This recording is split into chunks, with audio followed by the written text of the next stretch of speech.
Hello and welcome back. आज हम बात करेंगे class 10th English chapter number 2 the midnight visitor, जिसके राइटर हैं रॉबर्ट आर्थर। रॉबर्ट आर्थर ने एक बहुत ही अच्छी स्टोरी लिखी है अबाउट द सीक्रेट एजेंट, जिसमें आज के कैरेक्टर हैं वो हैं ऑजेबल। ऑजेबल एक फ्रेंच स्पाई या सीक्रेट एजेंट है और एक फ्रेंच होटल में रुके हुए हैं। जो ऑजेबल हैं वो फ्रेंच और जर्मन काफ़ी अच्छी बोल लेते हैं, पर उनका एक्सेंट जो है वो है अमेरिकन जैसा।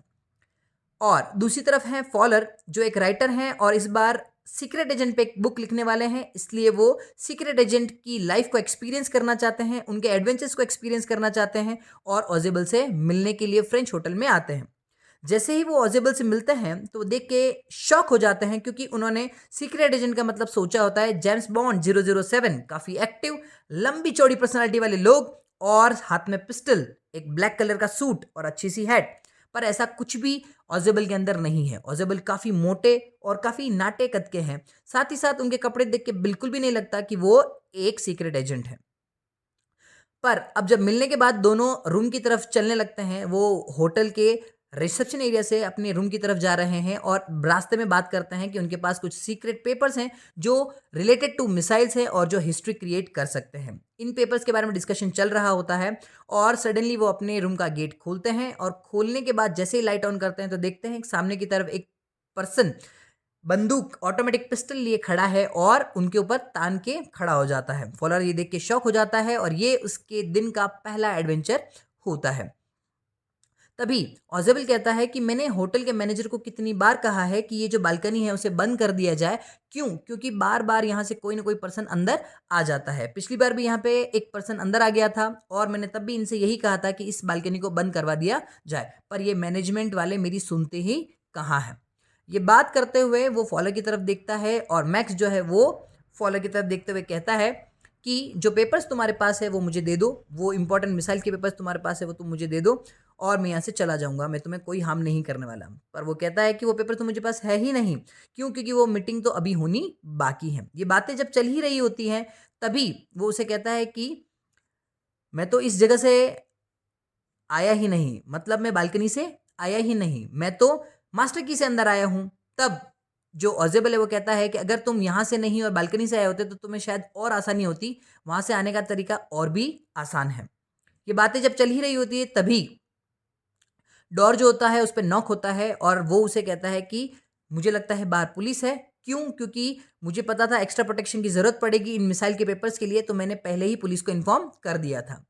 तो अब तुम देख लो तुम्हें क्या करना है। तभी मैक्स उसे कहता है कि मैं तुम्हें कहता हूँ कि तुम पुलिस को कुछ नहीं बताओगे और मैं यहाँ बालकनी में छुपा हुआ हूँ और पुलिस के जाने के बाद मैं वापस आ जाऊँगा। अगर तुमने पुलिस को बताने की ज़रा भी ज़रूरत की तो मैं तुम्हें यहाँ से शूट कर दूंगा। और अपना एक पाँव बालकनी की तरफ लटका कर खिड़की का दरवाज़ा खोलता है और बालकनी में अपना एक पैर लटका देता है।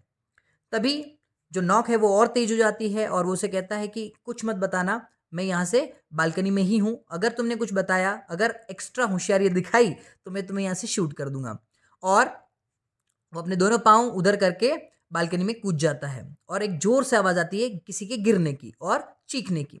तभी वो गेट खोलता है और गेट के बाहर देखता है कि एक वेटर है जो 2 ग्लास और एक वाइन का बॉटल लेकर आया है और वहाँ पर रख के बॉटल खोल के चला जाता है। ये देख के फॉलर बहुत हैरान हो जाता है और बोलता है कि ये क्या है? यह तो पुलिस बिल्कुल भी नहीं है। तो बोलता है मुझे पता है कि बाहर पुलिस नहीं थी, मुझे पता है कि बाहर वेटर था, पर क्योंकि मैक्स जो था उसको देखते ही मुझे पता चल गया था कि बाहर नॉक की वजह से वो बहुत डरा हुआ है और उसका फ़ायदा मैंने उठा लिया और मैंने उसे बालकनी से जाने के लिए कहा। तो यहाँ पर बालकनी है तो उसे बालकनी में छुपा होगा। बोले वहाँ पर बालकनी भी नहीं है। ये भी मैंने एक स्टोरी बनाई थी अबाउट द बालकनी, क्योंकि वहाँ पर कोई भी बालकनी है ही नहीं और वो जो पर्सन है वो अब हमें कभी भी परेशान नहीं करेगा। तो ये स्टोरी से फॉलर देख के शॉक हो जाता है और फॉलर को बहुत सारा एडवेंचर मिलता है कि यहाँ पर जहाँ पर उसने सोचा तक नहीं था, वहाँ पर सबसे पहले उसके साथ ये हुआ कि वो एक ऐसा सीक्रेट एजेंट दिखा जो सीक्रेट एजेंट से लगता नहीं है। दूसरा पिस्टल वाला सीन और तीसरा वाला जो है वो कि जो ऑजेबल है वो किस तरीके से उससे छुटकारा पाता है, ये सब कुछ। तो ये एक छोटी सी स्टोरी थी अबाउट द सीक्रेट एजेंट। तो इसमें ये बताया गया है कि सीक्रेट एजेंट जो है वो सिर्फ दिखने से सीक्रेट एजेंट नहीं होना चाहिए, उसका दिमाग सीक्रेट एजेंट जैसा चलना चाहिए। तो ये जो स्टोरी थी अबाउट द सीक्रेट एजेंट, और यहाँ पर फॉलर भी मान लेता है कि ऑजेबल एक रियल सीक्रेट एजेंट है, ना कि मैक्स जो सिर्फ दिखने में सीक्रेट एजेंट है, जबकि ओजेबल जो दिमाग से भी एक सीक्रेट एजेंट की तरह सोचता है और वो एक असली सीक्रेट एजेंट है। तो ये थी आज की story. Thank you so much and बने रहिए क्विक रिवीजन के लिए हमारे साथ। Thank you so much. Good bye.